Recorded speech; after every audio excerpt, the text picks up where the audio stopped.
It could be a frightening call to get, and it's a familiar one for thousands of Americans. Earlier this week, federal authorities dismantled a massive call center scheme perpetrated by individuals in the US and India who duped thousands of Americans out of hundreds of millions of dollars by posing as Internal Revenue Service and Department of Homeland Security officials. The whole incident puts the industry into shame. There would be genuine calls that would be made. People will lose a lot of trust on the industry per se.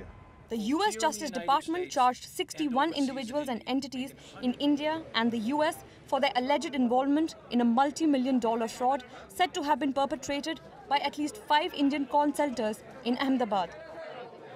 According to the US Justice Department, the scam that operated since 2013 had targeted nearly 15,000 people who lost more than $300 million. Further, the indictment stated that the operators of the call center threatened the potential victims with arrest, imprisonment, deportation if they did not pay taxes to the government. While such scams have become increasingly common in developing countries, some feel that the loopholes in this business have made room for operator frauds which can otherwise be easily countered with better security mechanisms in place. You can just open up a shop anywhere, provide 4 or 5 international calling SIMs.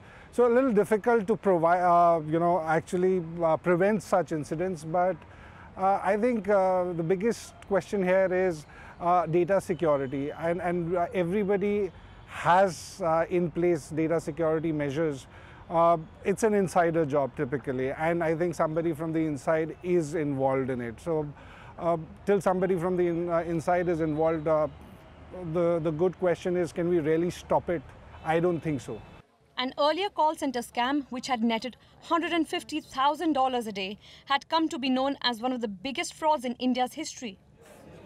Given the circumstances, experts advise subscribers to avoid responding to phone calls from unverified numbers until such a time that waterproof systems are put in place. Jessica Taneja for WION in New Delhi.